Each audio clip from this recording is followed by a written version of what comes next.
Prasanna Kumar sir, MD NLCIL, Dr. Rangnathan sir, President IEI,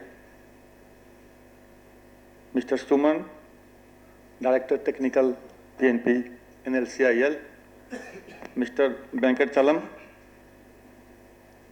Director Power, Mr.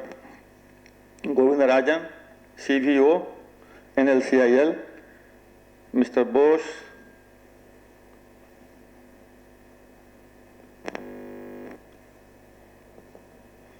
and other dignitaries present on the dais, and senior colleagues sitting off the dais. As earlier Dr. Venkachalam has told us,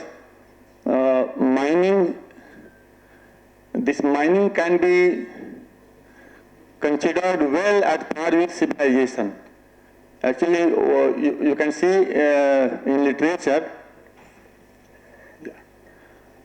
mining started some 7,000 years back in South Africa. You will see the faces painted with red and white, all these minerals available locally in Africa by local tribes.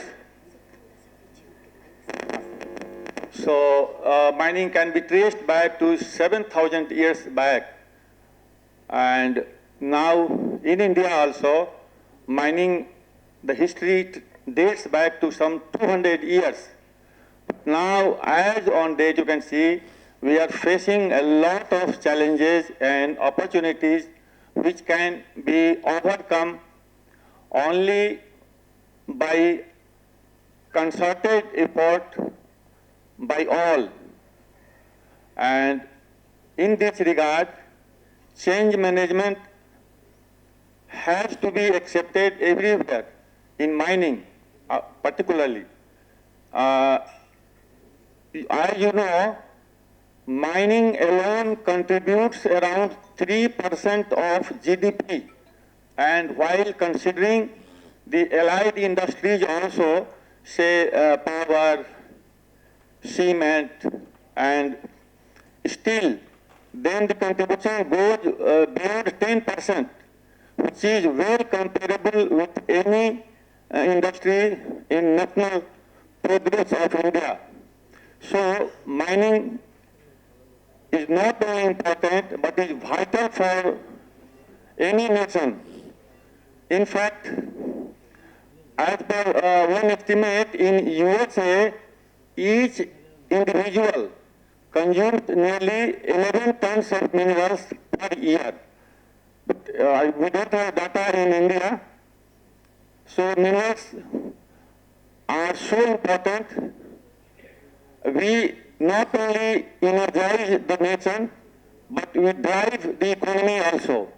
So this is the importance of mining and engineering at large.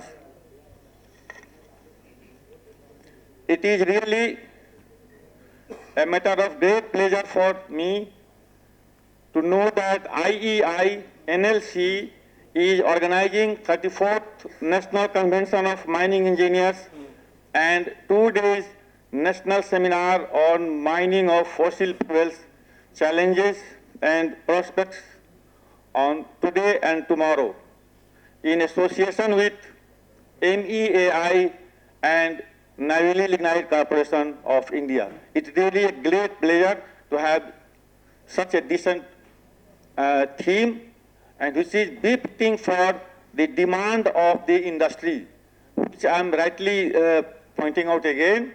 So we have to accept the change management. In mining, there are some 2-3 things, in my opinion, which should be considered.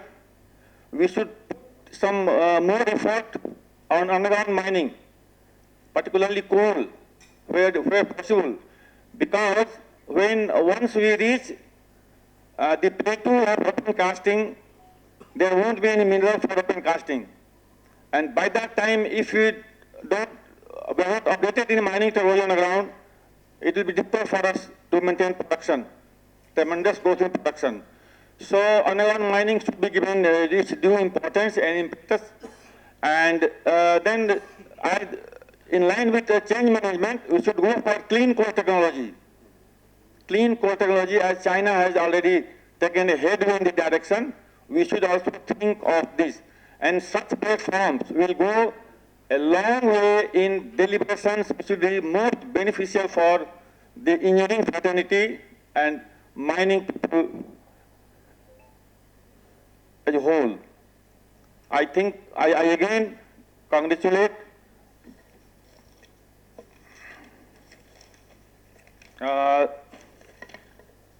two of senior fellows for the awardees, eminent mining engineers awardee Mr. Kyote, and for S.K. Bose Memorial Lecture, Dr. Suman. I congratulate both of them. And with this word, we have to take away the good things from this seminar, which will be delivered in this 2-day session, and it will be very, very useful not only for mining engineers, for many of the stakeholders as a whole. Thank you. Jai Hind. Thank you, sir, for your valuable thoughts, and especially saying that collaborative approach to change management. That was a very important point to be taken into the fact that we are here today for this event. Thank you for your words, sir. I kindly request Dr. G. Ranganath, Fellow of Institute of Engineers India, President of Institute of Engineers India, to deliver the presidential address to the event.